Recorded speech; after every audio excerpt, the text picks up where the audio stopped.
I've been awaiting your arrival, horseman. Your shadow has long hovered over this realm. Death takes a holiday in Darksiders II, touring the lands, making pit stops in numerous dungeons, and living up to his murderous moniker by killing nearly everything in sight. Bigger in almost every way than its predecessor, Darksiders II has also cherry-picked some new elements from the gaming pantheon, notably MMO-style loot. Does Death's sojourn breathe life into the classic console adventure, or does it merely stand on the shoulders of giants?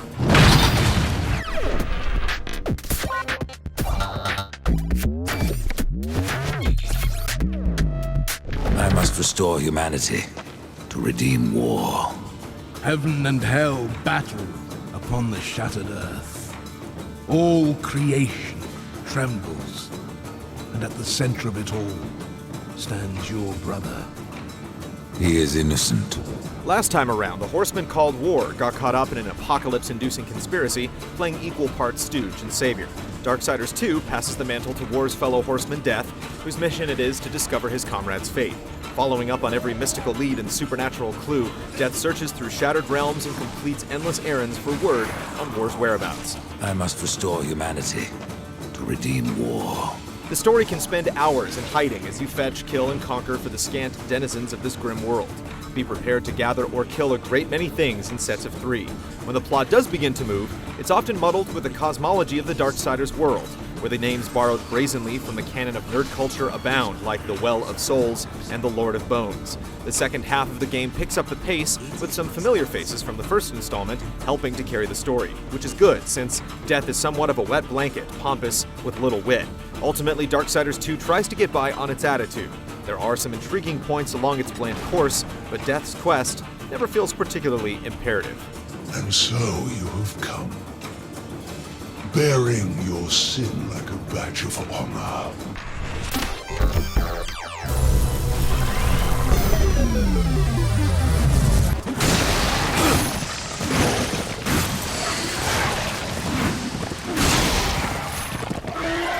Like War's escapades, Death's trials are built from an amalgamation of genres, which ape the top examples in their respective categories. There's the Zelda-like quest, with multiple sprawling overworlds and an abundance of puzzle-filled dungeons. God of War supplies the combo-fueled combat, while Prince of Persia could easily shadow Death's wall runs and ledge grabs. Perhaps you would be kind enough to feed me. All these tropes have been expanded upon. Massive side quests contain unique bosses along with a slew of collectibles. Combat features different sub-weapons to master beyond Death's sights, coupled with talent trees and movesets. Even Transversal has been slotted more heavily into the multitude of obulettes and crypts. Demolished stairs and rubble are constantly forcing Death to find another, more acrobatic entry or egress.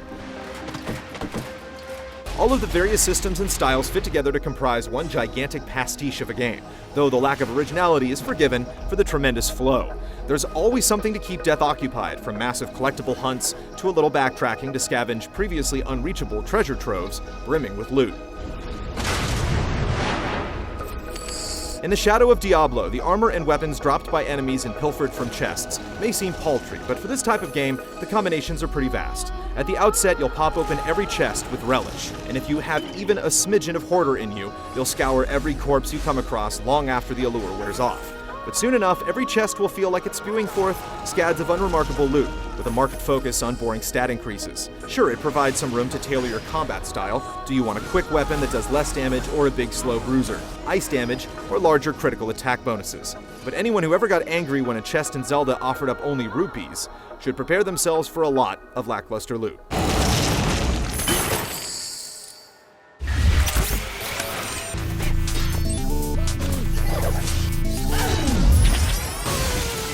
A warrior's life is never easy, old one. Aye, not easy, but simple. Being the incarnation of annihilation isn't going to be easy. Puzzles, combat, and gymnastics make up the trinity of the sorts of obstacles Death will encounter, and they play off each other well enough to break up the monotony. When viewed under the microscope, though, it's clear that each element could use a little more fine-tuning. The speed bumps in dungeon crawling are the puzzles. There are a lot of pressure plates, exploding crystals, and locked doors in need of keys. Simply put, you might scratch your head for a moment, though only a handful of puzzles successfully break the mold and offer those satisfying moments of discovery. Dungeon inventory items are few and are used somewhat sparingly, with the most earnest instances of cranial torture reserved for the last leg of the game. combat, with the multitude of weapons and abilities, has seen the most growth, though it still boils down to a lot of single-button spam, even when you unlock more moves. Dodging attacks and unleashing punishing blows to hordes of enemies gives fights a suitably frantic pace, but even with all the options, it still feels simplistic. Most of the boss fights are an exception to the rule, with attack patterns and puzzle elements that actually engage you, though a few are just damage sponges looking to get spanked.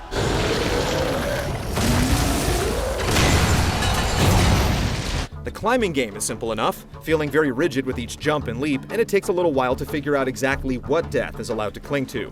You'll encounter a whole lot of arbitrary barriers that Death should be able to clear easily, only to find himself scanning impotently for designated grab points. It's quite annoying. Before too long, you get the impression that Darksiders II is trying hard to play it safe. All throughout, familiar puzzle pieces are remixed throughout the game's dungeons, and most enemy hordes can be mopped up by tapping one button repeatedly. Don't expect it to push the envelope. And what glorious end awaits you hiding behind these gates?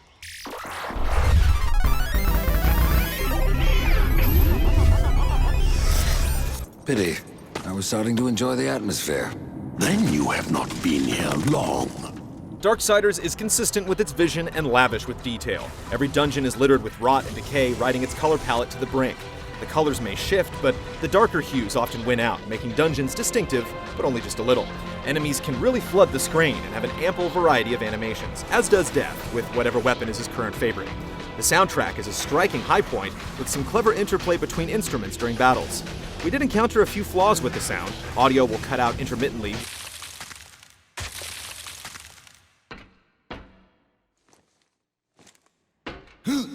which we solved by restarting the game.